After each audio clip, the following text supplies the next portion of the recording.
याजूज और Majuj. Hebrew Bible के अनुसार याजूज माजूज किसी व्यक्तियों, लोगों या भूमि का नाम हो सकता है। यह यहेजकेल की पुस्तक के अनुसार परमेश्वर के लोगों का दुश्मन और जेनेसिस के अनुसार नूह के पुत्र याप्थे से निकली संतान है। याजूज माजूज का जिक्र इस्लाम में भी है। इस्लाम के अनुयायियों के अनुसार याजूज माजूज की एक पूरी कौम है। कई जानकारों के मुताबिक यह कौम हजरत नूह अलैहिस्सलाम और आपकी औलाद में से है। हजरत नूह अलैहिस्सलाम के 3 बेटे थे, जिनमें से एक का नाम याफिश था। याफिश के 12 बेटे थे और उनमें से 2 का नाम याजूज और माजूज था। इन्हीं से इनकी नस्लें आगे चली। अल्लाह के नबी पैगंबर हजरत मोहम्मद सल्लल्लाहु अलैहि वसल्लम ने उनके बारे में कहा कि उनके कद छोटे होंगे और चेहरे चौड़े चौड़े होंगे और आंखें छोटी सी होंगी। तो चलिए आज की वीडियो में इन्हीं के बारे में बात करते हैं और इसी तरह की इस्लामिक घटनाओं और वाक्य से रूबरू होते रहने के लिए आज ही सब्सक्राइब करें हमारे चैनल इस्लाम हिस्ट्री को और साथ ही बेल आइकॉन को प्रेस करें। दोस्तों, हमारी दुनिया के सबसे बड़े धर्म यानी हमारे प्यारे इस्लाम में इसको एक कयामत की निशानी के तौर पर जाना जाता है और यह माना जाता है कि जब हमारी यह दुनिया खत्म होगी यानी जब कयामत आएगी तो उससे पहले हमारी दुनिया में जो 10 बड़ी निशानियां जाहिर होगी उनमें से एक निशानी याजूज माजूज का निकलना भी होगा। मगर दोस्तों, अब सवाल यह है कि आखिरी याजूज माजूज निकलेंगे कहां से, कब निकलेंगे, कैसे निकालेंगे और निकाल कर करेंगे क्या। और साथ ही साथ सवाल तो यह भी बनता है कि आखिर याजूज माजूज है कौन, ये कहां से है, इनका इतिहास क्या है और आखिर इनकी इंसानों से और खासकर मुसलमानों से क्या दुश्मनी है। तो चलिए आज की इस वीडियो में हम यही सब कुछ जानने की कोशिश करते हैं। साथ ही साथ याजूज माजूज की जो दीवार है उसके बारे में भी हम बात करेंगे कि जो दीवार न सिर्फ हद से ज्यादा मशहूर है बल्कि जिस दीवार के बारे में यह भी माना जाता है कि दरअसल याजूज माजूज पिछले कई सालों से बल्कि पिछले हजारों सालों से इस दीवार के पीछे कैद है। हम बताएंगे क्या राज है उस दीवार का, वह दीवार कौन से देश में मौजूद है और क्या हुआ था कि जब हमारे दुनिया के एक्सपर्ट्स उसे दीवार को ढूंढकर उस तक पहुंचने में कामयाब हुए थे। आखिर उन लोगों ने वहां पहुंचकर ऐसा क्या देखा था कि जिससे वह लोग हैरान हो गए थे। तो सबसे पहले तो हम आप लोगों को ये बता दें कि दरअसल याजूज माजूज के इतिहास को पढ़ने और समझने से पहले हमको हजरत जुल्करनैन के इतिहास को समझना होगा। मगर फिर से सवाल यही है कि आखिर अब यह जुल्करनैन कौन थे।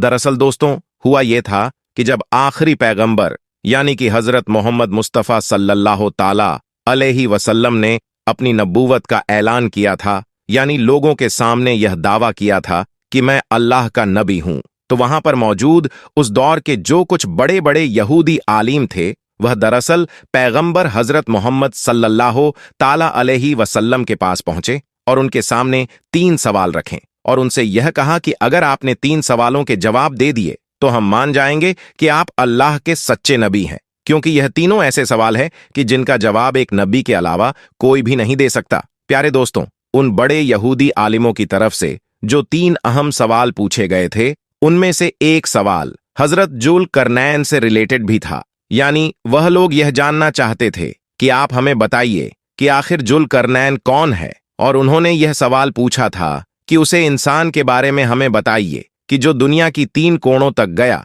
तो पहले दोस्तों, इसके बाद बाकायदा वही नाजिल हुई थी और कुरान के अंदर पूरे एक्सप्लेनेशन के साथ जुल्करनैन के बारे में बताया गया था। सिर्फ इतना ही नहीं बताया गया कि आखिर जुल्करनैन कौन थे, बल्कि उन तीनों सफरों का भी जिक्र किया गया कि जो उन्होंने दरअसल दुनिया के 3 कोणों तक किए थे।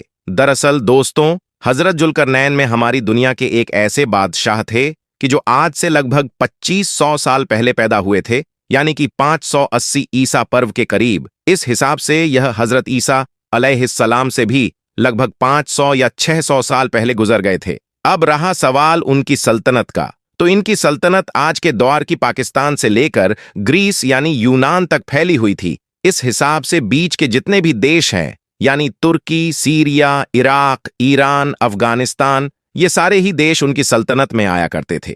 यही वजह है कि हजरत जुल्करनैन की गिनती इतिहास के उन चंद हुक्मरानों के साथ की जाती है कि जिनका राज पूरी दुनिया पर हुआ करता था। यूनानी लोग जहां इनका साइरस दी ग्रेट के नाम से जानते थे, तो वही ईरानी लोग इनको कोश कबीर के नाम से जानते थे। रहा सवाल जुल्करनैन लफ्ज का, तो जलकर्मे का मतलब होता है दो सिंह वाले, और यह नाम उनके दो सिंगों की तरफ इशारा करता है जो दरअसल उनके सर पर रखे हुए ताज में हुआ करते थे। इतना ही नहीं दोस्तों, हजारों साल के बाद जब कड़ी रिसर्च के बाद हमारी यह दुनिया इनका मकबरा ढूंढने में कामयाब हो गई थी, तो इनके मकबरे में भी एक ऐसा स्टैचू निकला था कि जी स्टैचू ताज में न सिर्फ दो सिंघें मौजूद थीं, बल्कि उसके ऊपर दुनिया के 3 कोने भी बने हुए थे, जो सीधे तौर पर हजरत जुल्करनैन की उन मुश्किल भरे 3 सफरों की तरफ इशारा कर रहे हैं कि जो सफर उन्होंने दुनिया के तीनों कोणों तक किए थे। मगर दोस्तों, अब आप में से ज्यादातर लोगों के दिमाग में यही सवाल चल रहा होगा कि चलिए वह सब तो ठीक है, मगर जब इनको पहले कोई नहीं जानता था तो आखिर उन गिने चुने बड़े यहूदी आलिमों को उनके बारे में कैसे पता था कि जिन्होंने पैगंबर हजरत मोहम्मद सल्लल्लाहु ताला अलैहि वसल्लम से इनके बारे में सवाल किया था। हम आपको बता दें कि दरअसल हजरत जुल्करनैन का यहूदियों के इतिहास के साथ भी एक गहरा रिश्ता है। वह इसलिए क्योंकि दोस्तों, हजरत ईसा इस्लाम से 586 साल पहले हमारी इस दुनिया में बाबुल नाम की सल्तनत हद से ज्यादा ताकतवर हुआ करती थी, बल्कि यह कहिए वह उस दौर की सुपर पावर थी, और उसका जो बादशाह था जिसका नाम बख्ते नस्र हुआ करता था, वह हद से ज्यादा जालिम इंसान था। उसने उस दौर के यरूशलेम शहर पर न सिर्फ हमला किया, बल्कि वहां पर बेइंता लूट मार भी की। वहां पर मौजूद हजारों की तादाद में यहूदियों को कत्ल किया, और बाकी बचे हुए सभी जिंदा यहूदियों को कैदी बनाकर वह अपने साथ बाबुल ले गया। इतना ही नहीं, जाते जाते यहूदियों का वहां पर मौजूद जो फर्स्ट टेम्पल था, यानी कि हेकले सुलेमानी, जिसको यहूदी सबसे ज्यादा पवित्र यानी मुकद्दस मना करते थे, उसको भी उसने पूरी तरह से बर्बाद कर दिया। फिलहाल दोस्तों, धीरे धीरे वक्त गुजरता गया और वक्त के साथ दुनिया में बदलाव भी आते रहे। अगले 50 सालों के अंदर ही हजरत जुल्करनैन में दुनिया की एक नई ताकत बनकर उभर चुके थे। तब उन्होंने बाबुल पर हमला करके उसको बड़ी आसानी के साथ फतेह कर लिया। अब जाहिर है दोस्तों, हजरत जलकर में हद से ज्यादा रहमदिल और इंसाफ पसंद इंसान थे। वह जहां पर भी जाते थे, लोग उनके स्वभाव को देखकर ही उन पर फिदा हो जाते थे और उनकी फौज में ही शामिल हो जाते थे। लिहाजा अब जब उन्होंने बाबुल को फतह किया तो बाबुल के लोग भी उन्हीं के साथ हो गए थे, और वहां पर मौजूद जो यहूदी थे कि जिनको कुछ साल पहले ही यह जेरूसलम से गुलाम बनाकर बाबुल में लाया गया था, उनके साथ भी हजरत जुल्करनैन ने बहुत अच्छा शुरू किया। उनको उनके सारे हक वापस दिए, और साथ ही साथ उनका जो शहर था जो पूरी तरह से उजड़ चुका था, उसको दोबारा बसाने में भी उनकी मदद की। बाकायदा उनको बाबुल से जेरूसलम पहुंचा और उनके हेकले सुलेमानी को भी दोबारा तामीर करवाया, कि जिसको बाबुल के बादशाह बख्ते नस्र ने पूरी तरह से तबाह बर्बाद कर दिया था। और यही वह सारी चीज है कि जिनकी वजह से हजरत जुल्करनैन के यहूदी कौम से न होने के बावजूद भी उनको आज तक यहूदी कौम में एक हीरो के तौर पर याद किया जाता है, और उनका नाम भी बड़े ही इज्जत और एहतराम के साथ लिया जाता है। और इसी वजह से ही उस दूर के बड़े यहूदी आलिमों ने हजरत मोहम्मद सल्लल्लाहु ताला अलैहि वसल्लम से हजरत जुल्करनैन से रिलेटेड सवाल भी किया था, क्योंकि उनको पता था कि हजरत जुल्करनैन के बारे में उसे दौर में दुनिया का कोई भी आम इंसान नहीं जाना चाहता था, सिवाय खुदा और चंद बड़े यहूदी आलिमों के। फिलहाल दोस्तों, अब यह जान लेना भी जरूरी है कि आखिर हजरत जुल्करनैन उनकी अपने तीनों सफरों के दौरान याजूज माजूज से मुलाकात कब और कैसे हुई थी। तो हम आपको बता दें कि कुरान में हजरत जुल्करनैन का एक सफर से रिलेटेड यह लिखा हुआ वाक्य है कि वह एक रास्ते पर हो लिया, यानी एक सफर पर निकला, यहां तक कि वह सूरज के डूबने की जगह तक पहुंच गया और उसे एक कीचड़नुमा चश्मे में ग्रूव होता हुआ पाया, और इसके पास एक कौम को भी पाया। अल्लाह ने कहा कि जुल्करनैन, या तुम इनको सजा दो या इनके लिए कोई बेहतर करो। यानी दोस्तों, कुरान की आयत के जरिए से यह बताने की कोशिश की गई है कि हजरत जुल्करनैन ने 3 सफरों में से एक सफर वेस्ट की साइड में किया था, और वह बढ़ते बढ़ते इतने आगे पहुंच गए थे कि उनको एक पानी का चश्मा मिला था, और वहीं पर ही इन्होंने सूरज को ग्रूव होता पाया था। इतना ही नहीं, वहां पर उनकी एक काम से भी मुलाकात हुई थी जिसने इनसे याजूज माजूज के बारे में शिकायत की थी। दरअसल याजूज माजूज इलाके में रहने वाली एक ऐसी कम थी कि जो हद से ज्यादा जालिम और खतरनाक थी। आसपास के इलाकों पर उसके बारे में शिकायत की थी। दरअसल याजूज माजूज इलाके में रहने वाली एक ऐसी कौम थी कि जो हद से ज्यादा जालिम और खतरनाक थी। आसपास के इलाकों पर हमले करना इनके लिए आम बात थी। यह आसपास के कबीलों पर हमले करते, उनके आदमियों को पूरी तरह से तबाह हो बर्बाद कर देते, पूरे कबीलों को लूट लिया करते, उनके बाकी बचे हुए बच्चों औरतों को गुलाम बना लिया करते और इसके अलावा भी न जाने क्या क्या किया करते थे। इतना ही नहीं,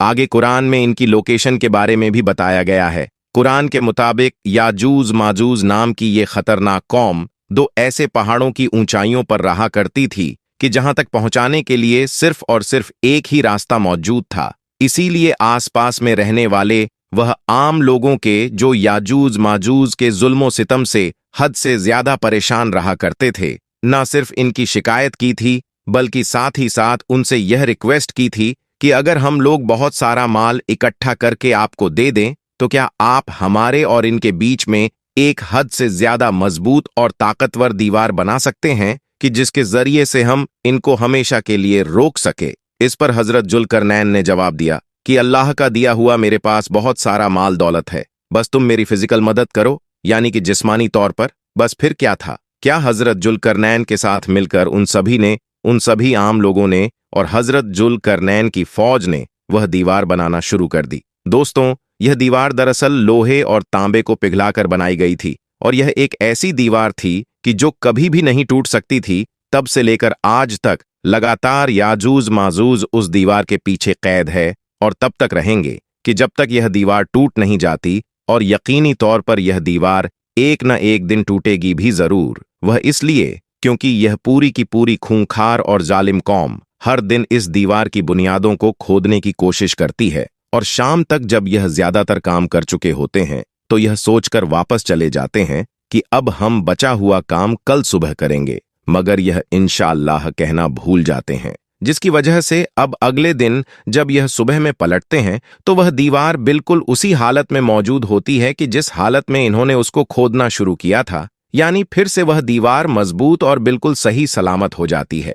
मगर दोस्तों, कयामत से पहले वह एक दिन जरूर आएगा कि जब यह शाम में लौटते वक्त इंशाअल्लाह भी कहेंगे, और उसे इंशाअल्लाह की बरकत से ही जब यह अगले दिन आएंगे तो इनकी दीवार बिल्कुल उतनी ही खुद ही हुई मिलेगी जितनी यह खुद ही हुई छोड़कर गए थे, जिसकी वजह से इस दीवार में छेद हो जाएगा और यह लोग पूरी तरह से बाहर आ जाएंगे। बाहर आते ही यह लोग इतनी ज्यादा तादाद में होंगे कि सारे दरियाओं का पानी पी जाएंगे, यानी सारी नदियों को सुखा कर देंगे। दोस्तों, अब अगर बात करें सबसे बड़े सवाल के बारे में कि आखिरी याजूज माजूज की यह वह दीवार आज के दौर में कहाँ है, तो हम आपको बता दें। इसके बारे में बड़े बड़े स्कॉलर्स की अलग अलग राय पाई जाती है। डॉक्टर मौलाना अबुल कलाम आज़ाद और इन जैसे कुछ बड़े स्कॉलर्स ने अपनी रिसर्च के बाद यह दावा भी किया था कि दरअसल जिस जगह पर हजरत जुल्करनैन ने याजूज माजूज की वह दीवार बनाई थी, वह दरअसल आज के दौर का दरबन का वह इलाका था कि जो आर्मेनिया और अजरबैजान के इलाके में मौजूद है।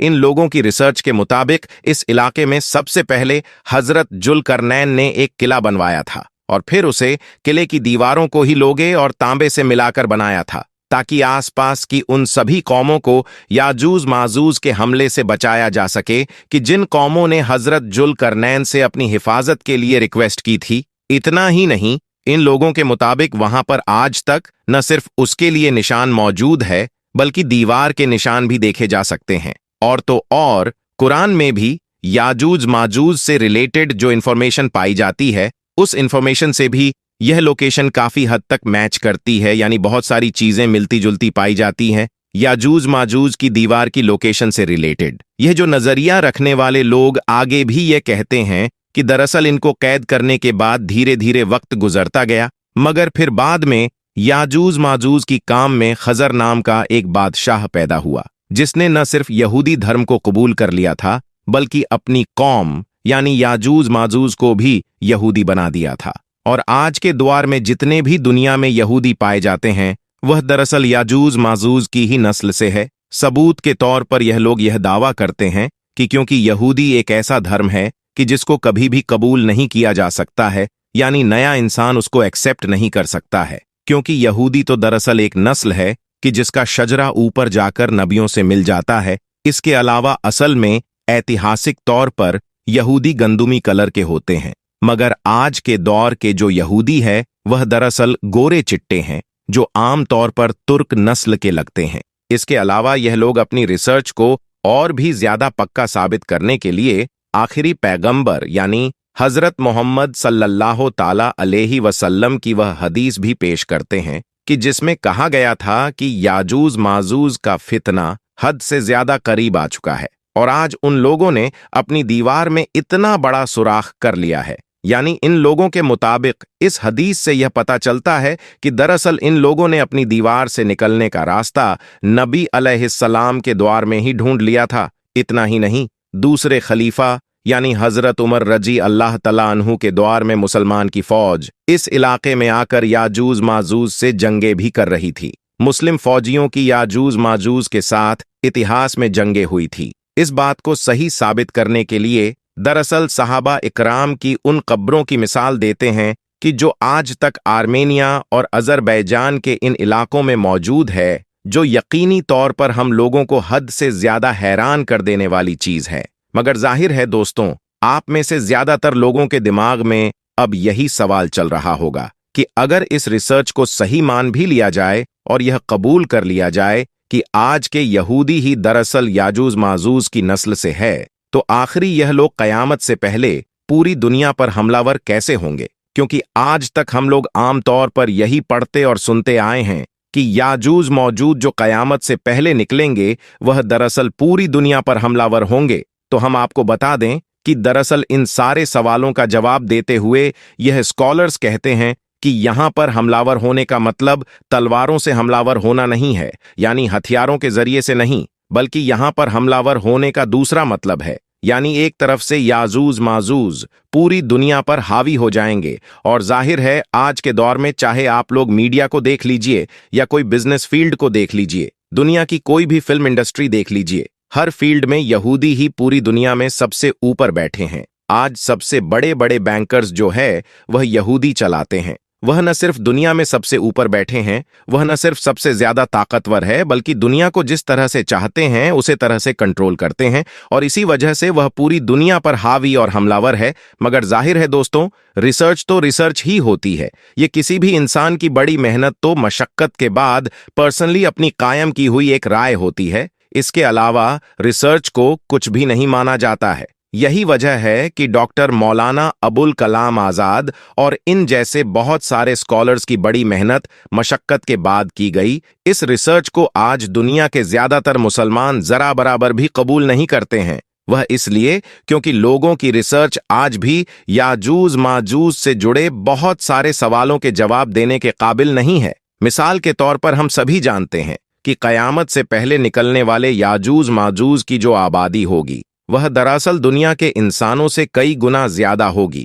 मगर अगर यहूदियों को ही उनकी नस्ल मान लिया जाए तो यहूदी तो दुनिया का 1% भी नहीं है। इसके अलावा अगर यह मान भी लिया जाए कि याजूज मौजूद की नस्ल यहूदी है और वह आजाद है, तो फिर उसे हदीस का क्या मतलब रह जाएगा कि जिसमें यह बताया गया है कि याजूज माजूज हर दिन अपनी दीवार को तोड़ने की कोशिश करते हैं। इसके अलावा याजूज माजूज की दीवार से रिलेटेड आर्मेनिया और अजरबैजान की इलाके की जो लोकेशन यह लोग बताते हैं वह दरअसल 2 पहाड़ों के बीच में होने वाली बात को भी जस्टिफाई नहीं करती है। यानी वह किले की लोकेशन 2 पहाड़ों के बीच में नहीं है और जाहिर है वह दीवार 2 पहाड़ों के बीच में ही बनाई गई थी। फिलहाल दोस्तों, अब अगर बात करें याजूज माजूज की दीवार की लोकेशन से रिलेटेड दूसरी थ्योरी के बारे में, तो हम आपको बता दें कि हमारी दुनिया में अब एक ऐसी रिसर्च टीम भी मौजूद है कि जिसने न सिर्फ यह दावा किया है कि वह याजूज माजूज की दीवार को ढूंढ चुकी है,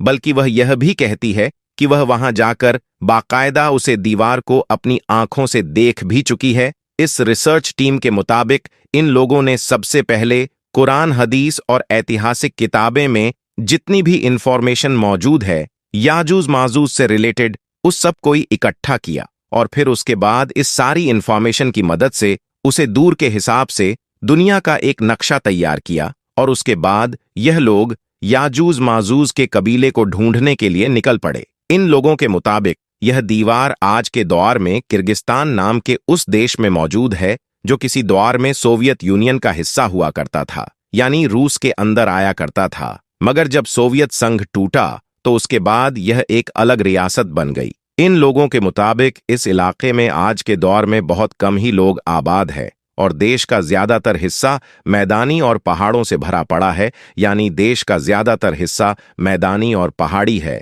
इसके अलावा बात करें अगर रिसर्च टीम की, तो इसमें कुछ लोग मिस्र के मौजूद थे, जबकि ज्यादातर लोगों का सेंट्रल एशिया से ताल्लुक था। इन लोगों ने 1 साल 4 महीने का लंबा सफर तय किया। इनमें से कुछ लोगों को मौसम की शिद्दत और बहुत सारे सफर की परेशानियों की वजह से अपनी जानें भी गंवानी पड़ी थी। फिलहाल जब यह उसे लोकेशन पर पहुंचे तो उन्होंने देखा पहाड़ के बीच में बाकायदा बर्फ का एक ऐसा रास्ता मौजूद है कि जो देखने से ही पता चलता है कि दरअसल वह कुदरत का रास्ता नहीं है, बल्कि इंसानों के द्वारा ही उसको बनाया गया है। वह इसीलिए क्योंकि पास में पड़े हुए पत्थरों से यह पता चलता है कि इसको मेटल यानी लोहे और तांबे से पिघलाकर बनाया गया है। इन लोगों ने वहां जाकर देखा कि दरअसल 2 पहाड़ों के बीच में वह दीवार जो है, जो लोहे और तांबे के जरिए से बनाई गई है, उसके ऊपर बर्फ की एक मोटी परत मौजूद है। ऐसी मोटी परत की जो देखने में बिल्कुल सीधी यानी कि फ्लैट दिखाई देती है।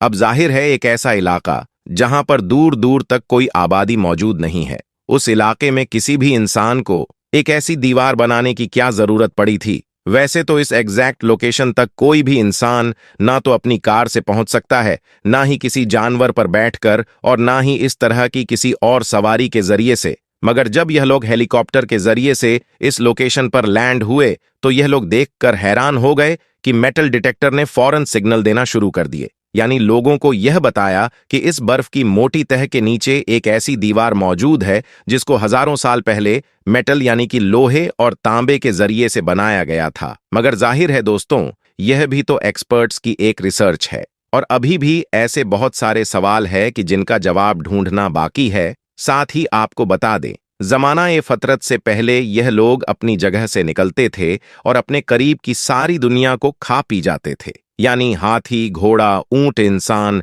जानवर, खेती बाड़ी जो भी सामने आ जाता था सबको हजम कर जाते थे। वहां के लोग उनसे बहुत तंग थे। ज़माने-फ़तरत में हजरत ईसा अलैहिस्सलाम के बाद जब जुल्करनैन उस जगह पहुंचे और उन्हें वहां का वाकया मालूम हुआ और वहां की मखलूका ने उनसे अर्ज किया कि हमें इस मुसीबत याजूज माजूज से बचाइए, तो उन्होंने 2 पहाड़ों के उस दरमियानी रास्ते को जिससे वह आते जाते थे अल्लाह के हुक्म से लोहे की दीवार से बंद कर दिया था। यह दीवार 200 गज ऊंची और 50 या 60 गज चौड़ी है। इसी दीवार को सद्दे सिकंदरी कहते हैं, क्योंकि जुल्करनैन का असली नाम सिकंदर था। सद्दे सिकंदरी के बन जाने के बाद उनकी खुराक सांप करार दी गई, जो आसमान से बरसते हैं। यह कौम इमाम अलैहिस्सलाम के जहूर तक वहीं पर बंद रहेगी। उनका असूल व तरीका यह है कि वह लोग पूरी रात सद्दे सिकंदरी को चाट कर काटते हैं। जब सुबह होती है और उनके जिस्मों को धूप लगती है तो हट जाते हैं। फिर दूसरी रात कटी हुई दीवार भी पुर हो जाती है और वह फिर उसे काटने में लग जाते हैं। यह लोग इमाम अलैहिस्सलाम के जमाने में खुरूज करेंगे, दीवार कट जाएगी और यह निकल पड़ेंगे। उस वक्त हालत यह होगी कि यह सब लोग पूरी दुनिया में फैल जाएंगे और निजाम को दरहम बरहम करना शुरू कर देंगे। आज की अपनी वीडियो को यहीं पर खत्म करते हैं। उम्मीद करते हैं कि आपको बहुत कुछ समझ में आ गया होगा। आप लोग इस वीडियो को लाइक करें, अपने दोस्तों में जरूर शेयर करें।